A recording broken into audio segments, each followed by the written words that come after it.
ایک پاکستانی لڑکی نے انڈیا میں ہندو لڑکے سے شادی کی، اس کے بارے میں بتائیں۔ یہ شادی نہیں ہوتی بھائی، اسلام میں ہندو لڑکی ہو یا لڑکا ہو شادی جائز نہیں ہے، صرف اہل کتاب یہود و نصارہ سے جائز ہے، وہ بھی ان کی عورت سے۔ مسلمان عورت بھی یہودی یا عیسائی مرد سے نکاح نہیں کر سکتی۔ تو اگر کسی ہندو لڑکی نے پاکستانی یعنی مسلمان لڑکی نے اگر ہندو لڑکے سے شادی کر لی ہے تو یہ شادی کا لدم ہے، زنا ہے، یہ حرام ہے، ناجائز ہے۔ میرا ایک دوست شادی شدہ ہے، اس کی بیوی کہتی ہے کہ الگ رہو، مگر اس دوست کے والدین بوڑھے ہیں، اس لیے میرا دوست نہیں مانتا۔ اس بارے میں کیا حکم ہے؟ بالکل صحیح کرتا ہے، بوڑھے والدین کو چھوڑ کے کہاں جائے گا بھائی وہ۔ کچھ مہینوں پہلے میرا نکاح ہوا جس میں میرے چچا نے بطور وکیل مجھ سے 3 مرتبہ پوچھا کہ کیا ہم وہاں جائیں، برعکس اس کے کہ کیا تمہیں نکاح قبول ہے؟ تو کیا نکاح ہو گیا جبکہ میری رضامندی تھی؟ آپ کے چچا نے آپ سے پوچھا کہ کیا ہم وہاں جائیں، مطلب یہی تھا کہ وہاں کوئی لڈو کھانے تو یا پکوڑے کھانے تو نہیں جا رہے تھے نا، آپ کی شادی کرانے ہی جا رہے تھے نا وہ چچا۔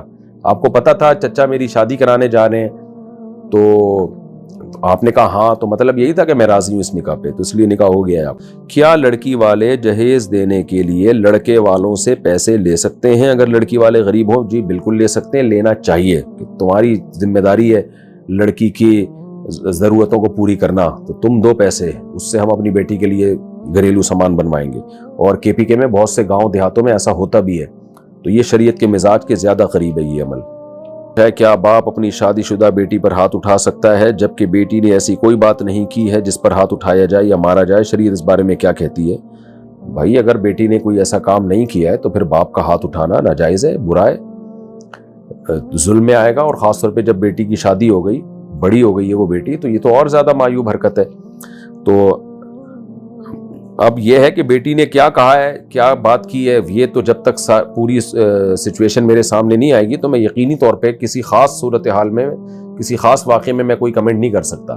نارملی میں ایک عام اصول اور ضابطے کی بات کر رہا ہوں۔ البتہ بیٹی کو بہرحال چاہیے کہ برداشت کرے وہ، کیونکہ باپ کا مقام، ماں اور باپ دونوں کا مقام اللہ نے بہت بڑا بنایا ہے، تو اپنے بڑوں کی طرف سے اگر کبھی ظلم زیادتی بھی ہو جائے تو اس کو برداشت کرنے میں ہی عافیت ہے۔ ویسے بھی شادی شدہ ہے، اس نے رہنا ہی اپنے شوہر کے ساتھ ہے، تو وہ بہرحال یہی کوشش کرے کہ باپ کے ساتھ بد کلامی اور بد تہذیبی نہ کرے۔ بہت سے لوگوں نے یوٹیوب پر ولاگز ڈالے ہوتے ہیں جن کے پیچھے گانے چل رہے ہوتے ہیں اور بیچ میں خراب ایڈز آتے ہیں، تو کیا ان کی انکم حلال ہے؟ اور اگر وہ مر گیا تو اس کی ویڈیو پر جو گانے لگے ہیں ان کا گناہ اس کو قبر میں ملتا رہے گا؟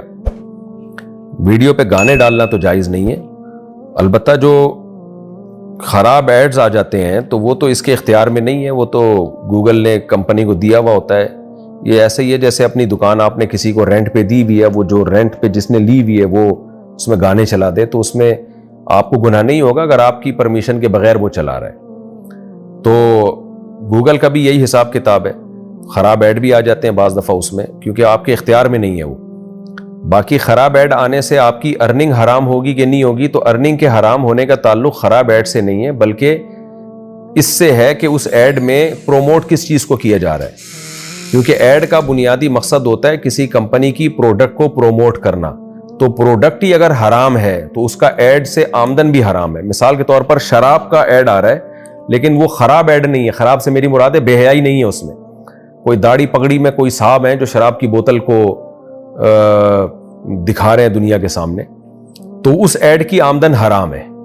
وجہ اس کی ہے کہ شراب کو پروموٹ کرنے کی آمدن مل رہی ہے آپ کو، اور اگر جو پروڈکٹ ہے وہ حرام پروڈکٹ نہیں ہے، وہ جائز پروڈکٹ ہے، لیکن اس کو پیش کرنے والی کوئی بےہودہ سی لڑکی ہے، اس کی ڈریسنگ بھی ادھوری ہے۔ مثال کے طور پر کوئی کھجور کا ایڈ آ رہا ہے لیکن، یا کوئی شیمپو کا ایڈ آ رہا ہے لیکن اس کو کوئی لڑکی جو ہے وہ بےہودہ لباس میں آ کے اس ایڈ میں آ رہی ہے، تو اس ایڈ کی آمدن حلال اس لیے ہوگی کہ آمدن آپ کو اس لڑکی دکھانے کی نہیں دی جا رہی، آمدن جو دی جا رہی ہے اس پروڈکٹ کو پروموٹ کرنے کی۔ تو پروڈکٹ کیونکہ حلال ہے لہذا اس کی انکم بھی حلال ہوگی۔ اس کو یوں سمجھیں کہ آپ نے ایک شاپ موبائل کی کھولی، اس میں آپ موبائل بیچ رہے ہیں لیکن اس میں آپ نے لڑکی بٹھا دی لوگوں کو اٹریکٹ کرنے کے لیے، تو یہ عمل تو حرام اور ناجائز ہے، لیکن آمدن اس لیے حلال ہے کہ آمدن تو موبائل کی پیسے مل رہے ہیں نا آپ کو، آپ آئی فون بیچ رہے ہیں، سیمسنگ بیچ رہے ہیں اور کوئی کمپنی بیچ رہے ہیں، تو اس کی آمدن ہے۔ طریقہ غلط ہے آپ کا، تو طریقہ غلط استعمال کرنے کا گناہ ہوگا۔ تو آمدن کا تعلق پروڈکٹ سے ہے کہ کس چیز کو پروموٹ کیا جا رہا ہے۔ پروڈکٹ اگر حلال چیز ہے، اس کو پروموٹ کیا جا رہا ہے تو اس کی آمدن حلال ہے۔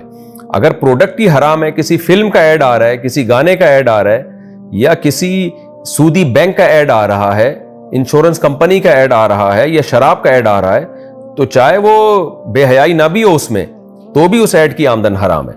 تو اس لیے یوٹیوب کی ارننگ, جو بھی یوٹیوب سے پیسہ کماتے ہیں, ہم ان کو یہی کہتے ہیں کہ آپ اپنی ارننگ میں سے چند فیصد صدقہ کریں آپ, تاکہ اس میں جو حرام چیزوں کے ایڈ آ گئے ہیں نا, وہ آپ کی آمدن اس سے پاک ہو جائے. اچھا بھائی, باقی اگر کوئی گانے کی ویڈیو لگاتا ہے اس پہ, تو ظاہر ہے وہ گانے جب تک چلتے رہیں گے تو قبر میں اس کو عذاب ملے گا, کیونکہ گناہ حدیث میں آتا ہے من سن سنتا سیئتا فلہ وزرھا ووزر من عمل بھا, کہ جس نے کسی گناہ کو جاری کر دیا تو جب تک وہ گناہ چلتا رہے گا اس کو قبر میں, یعنی اس کو عذاب ملتا رہے گا قبر میں بھی زندگی میں بھی. ہاں اگر توبہ کر لی تو ایک الگ بات ہے, توبہ کر کے پھر ہٹا دے اس کو, اگر ہٹانے پر قدرت ہے, اگر نہیں ہے تو بس پھر توبہ ہی کافی ہے. آدھا کالر بنا سکتے ہیں آپ. البتہ علماء صلحاء میں اکثر معمول یہی ہے کہ بغیر کالر کے سادہ کرتا پہنتے ہیں. کوئی اس نیت سے, سادگی کی نیت سے بغیر کالر کے پہن لے تو زیادہ اچھی بات ہے, لیکن کالر پہن لے تو بھی ٹھیک ہے, کوئی حرج نہیں. مفتی صاحب میری ماموں کی بیٹی سے میری بات طے ہوئی ہے, صرف بات ہوئی ہے, نہ منگنی ہوئی نہ نکاح ہوا, مجھے ابھی وہ پسند نہیں ہے, مجھے ابھی خالہ کی بیٹی اچھی لگتی ہے اور میں بھی اس کو اچھا لگتا ہوں. اچھا بھائی, ہم دونوں ایک دوسرے کے ساتھ پیار بھی کرتے ہیں. بھائی کیا کرتے ہو, محبت کرتے ہیں, تو اپنی ماموں کی بیٹی کے ساتھ جو بات ہوئی تھی ختم کرنا چاہتے ہیں, تو اس بارے میں کیا حکم ہے؟ ختم کر دیں بھائی, وہی کوئی بات طے نہیں ہوئی نا, تو ابھی تو بات ابتدائی مرحلے میں تھی, تو ختم کر دیں. اور خام میں اس ماموں کی بیٹی کو دھوکے میں, اندھیرے میں نہ رکھیں آپ. لڑکیوں کے جذبات سے لڑکے کھیلتے ہیں آج کل, تو آپ اپنی خالہ کی بیٹی پسند ہے تو بس وہاں پیغام بھیج دیں, اور یہ پیار ویار کی باتیں چھوڑ دیں کہ ہم دونوں ایک دوسرے کو پیار کرتے ہیں, محبت کرتے ہیں, تو چھوڑ دیں یہ باتیں کرنا بھی غلط ہے. یہ بس آپ جائیں پیغام بھیجیں اپنی خالہ کے ابا کو, یعنی خالو کو. ہاں ہو جائے تو ٹھیک ہے, نہیں ہو جائے تو بس پھر دماغ ہٹا دیں یہاں سے. پاکستان سے کسی نے پوچھا ہے, میں اپنی پسند سے شادی کرنا چاہتا ہوں, میری عمر 18 سال ہے, میرے گھر والے راضی نہیں ہو رہے, تو مجھے اس صورت میں کیا کرنا چاہیے؟ آپ اپنی پسند سے شادی کرنا چاہتے ہیں تو کر لیں. باقی یہ کہ 2 چیزوں کا خیال کریں, شادی آپ کے خرچے پہ ہوگی, گھر والوں پر یہ لازم نہیں ہے کہ وہ اپنے خرچے پہ آپ کی شادی کریں. تو اگر 18 سال میں آپ کی کوئی سورس آف انکم نہیں ہے تو آپ پھر اپنے والدین پر دباؤ نہیں ڈال سکتے کہ میری شادی کریں. محبت سے کہہ سکتے ہیں, مان جائیں تو ٹھیک ہے, نہیں مانے تو آپ فورس نہیں کر سکتے ان کو. ایک بات, اگر والدین اپنے خرچے پہ آپ کی شادی کر رہے ہیں تو پھر ظاہر ہے پسند بھی والدین کی ہوگی. وہ والدین بولیں انویسٹمنٹ ہماری اور پسند تمہاری. تو انسان جب اپنے خرچے پہ کوئی کام کرتا ہے تو پھر اپنی مرضی پہ کرتا ہے. ماں باپ کے خرچے پہ کر رہا ہے تو پھر ماں باپ کو آپ کو راضی کرنا پڑے گا. ویسے تو میں ماں باپ کو یہی کہتا ہوں کہ والدین اپنے خرچے پہ بھی آپ کی شادی کر رہے ہو تو آپ کی پسند کا خیال کریں. ترغیب تو میں یہی دیتا ہوں, لیکن ظاہر ہے میں زبردستی کیسے کوئی ان پہ کر سکتا ہے. وہ کہتے ہیں ہمارا پیسہ خرچ ہو رہا ہے اور تو اپنی مرضی سے لا رہا ہے, تو پھر اپنی مرضی سے اپنے خرچے پہ ہوتی ہے شادی. اور تیسری بات یہ ہے کہ بہتر یہی ہے کہ جہاں والدین چاہتے ہیں وہاں شادی کریں, بشرطے کہ اس میں کوئی بڑی خرابی نہ ہو. تو لیکن اگر آپ کو والدین کی چاہت پہ بالکل بھی دل مائل نہیں ہے تو پھر ماں باپ کے لیے بہرحال جائز نہیں ہے کہ وہ بیٹے کو زبردستی کسی سے شادی پر مجبور کریں. اگر وہ کرتے ہیں تو پھر گناہگار ہوں گے.